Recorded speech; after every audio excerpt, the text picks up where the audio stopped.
You think medieval peasants just ate rotten food and died young. But here's the shocking truth.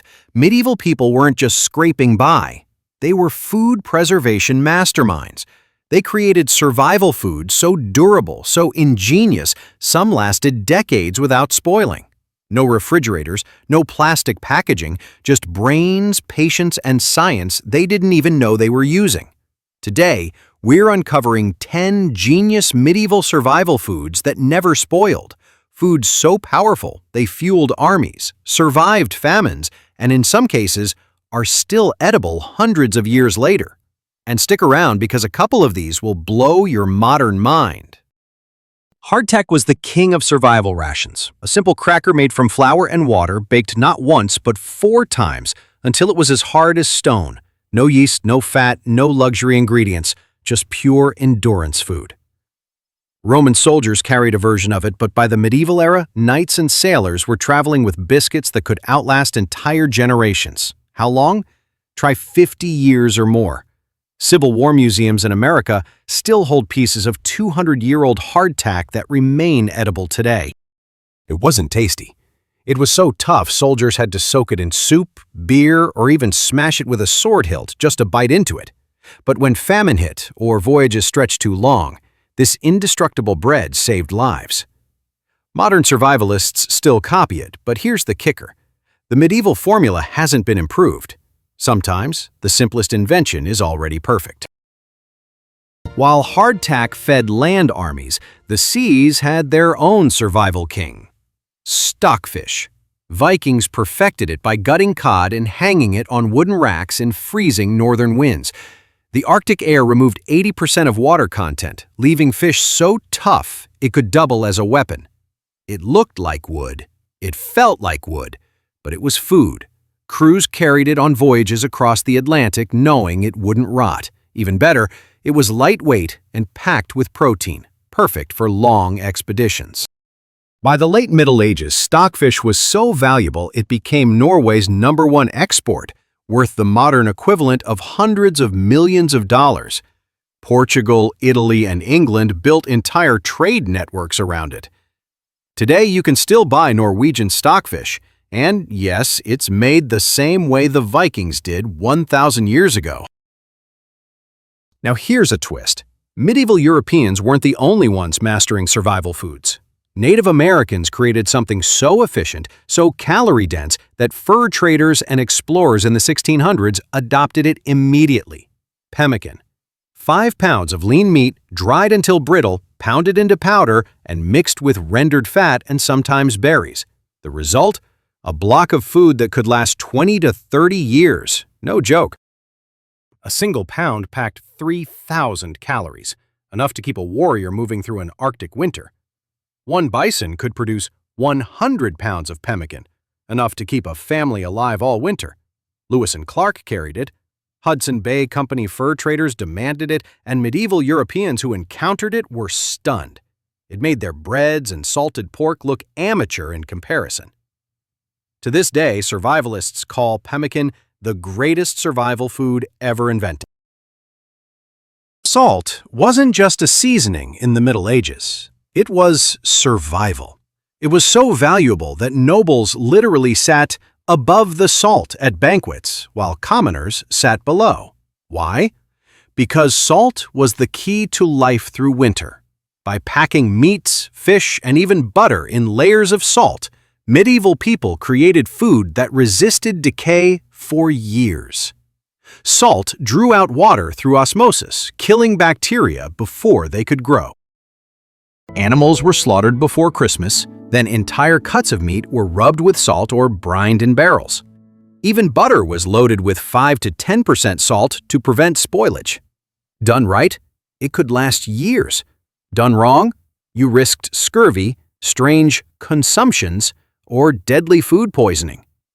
Sailors often wrote in journals, "Bad salt is the hazard of men's lives." Salt was life, and in medieval Europe, controlling salt meant controlling survival. Fermentation was the medieval world's version of biotechnology. They didn't know about microbes, but they knew that fermenting foods made them last longer. and in some cases made them healthier. Cabbage became sauerkraut, packed with vitamin C. Fish guts turned into garum-like sauces. Milk turned into yogurt and kefir. Grain into beer. Even monks perfected the process, documenting wine-to-vinegar recipes that preserved vegetables in acidic brine. Fermented foods not only lasted for months, they often became more nutritious. Sailors who ate sauerkraut on voyages avoided scurvy, centuries before anyone knew what vitamin C was. But fermentation was risky. Get the balance wrong, and your whole family could be poisoned. That's why monasteries became powerhouses. They guarded fermentation secrets, passing them down like sacred knowledge. Today's billion-dollar probiotics industry? It's just repackaged medieval wisdom. Honey is eternal. Archaeologists have found 3,000-year-old honey jars in Egyptian tombs, still edible. Medieval Europe harnessed this power. Monks preserved fruit in honey, then later in boiled sugar syrups, creating the first jams. The science? Honey's dense sugars pull water away from bacteria, while its natural enzymes actively kill microbes.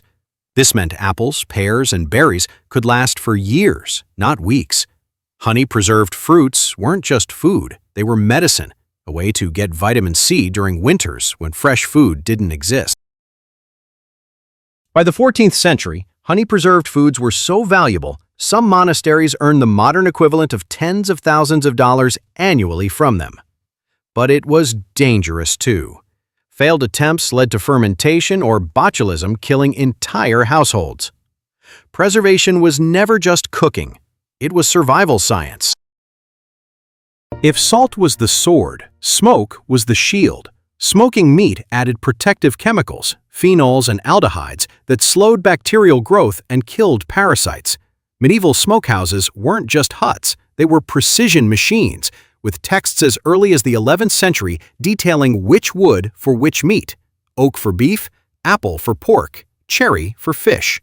Cold smoking could keep meat safe for years. Hot smoking cooked it while preserving it. Combined with salting or drying, smoked hams or sausages could outlast entire sieges. Owning a smokehouse was a mark of wealth. Guild smoke masters guarded their recipes like blacksmiths guarded sword-making secrets. And mistakes could be deadly. Wrong smoke, wrong timing, and you'd create carcinogens or toxic meat. But when done right, smoking made survival possible through Europe's harshest winters. Picture this: a family in January pulling out fresh apples, carrots, and turnips from underground, while snow buries the fields above. That was the magic of medieval root cellars. By digging chambers below ground, lined with stone and ventilated just right, they achieved a stable 50 to 55 degrees Fahrenheit with 85% humidity, perfect conditions to keep food alive for months. Root vegetables lasted 8 to 12 months. Cheese wheels matured gracefully. Wine barrels stayed stable. Entire castles built elaborate networks of cellars so they could survive sieges that lasted years. The difference between families who had cellars and those who didn't? Survival versus starvation. Modern homesteaders are now rediscovering these exact techniques. What we call off-grid refrigeration today is just medieval wisdom making a comeback. If salt dried food out, fat sealed it in.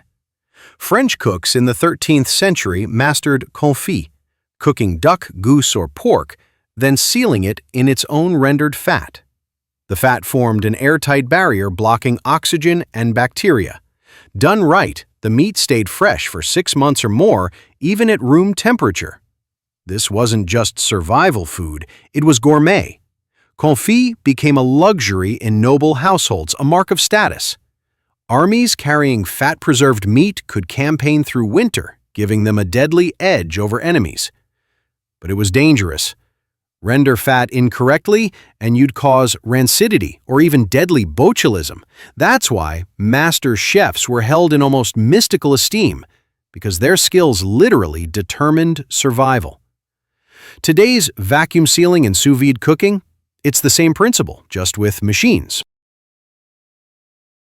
Most foods rot with time. Medieval cheese got better. Monks discovered that limestone caves had perfect natural conditions, cool, stable temperatures, and just the right humidity.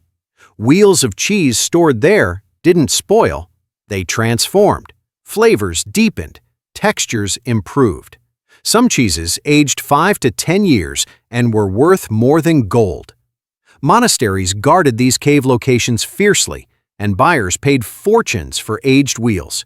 A single monastery's cheese trade could finance cathedrals. Modern artisanal cheesemakers still spend millions trying to recreate these cave conditions artificially. But the truth is, medieval monks nailed it with nothing but observation and patience. Here's a survival hack you didn't expect. Beer. Medieval people drank ale daily, not for fun, but because water was dangerous. Rivers and wells were often contaminated, but beer, fermented and boiled, was safe. Even children drank small beer, a weak brew with just enough alcohol to kill bacteria. It provided calories, hydration, and safety. For peasants, beer was survival water. For monks, it was nutrition. Some monasteries brewed rich ales strong enough to serve as liquid bread during fasting. Beer didn't just last weeks. It could be stored in casks for months, making it one of the most dependable foods in the medieval world. Grains spoiled, meat rotted, but dried beans and peas? They lasted decades. Medieval farmers grew vast fields of peas, lentils, and broad beans. Once dried, they became the protein currency of Europe. Armies marched on pea gruel. Monasteries fed peasants during famine with thick bean stews. Unlike bread, which molded quickly, dried legumes stayed edible almost indefinitely if kept dry. They were the unsung heroes of survival, the quiet backbone of medieval diets. So there you have it, 12 genius medieval survival foods, with a few surprises thrown in, that beat modern sustainability. Foods that lasted years, even decades without refrigeration. Foods that didn't just feed individuals, they fed civilizations. From hardtack that could outlive empires to cheeses worth more than gold, the Middle Ages weren't primitive, they were ingenious. So here's my question. Which of these survival foods shocked you the most? The rock-hard hardtack? The honey that never spoiled? Or the fact that people drank beer because it was safer than water? Drop your thoughts in the comments, hit like if this blew your mind, and subscribe for more forgotten survival secrets from history. Because in the end, survival doesn't come from gadgets.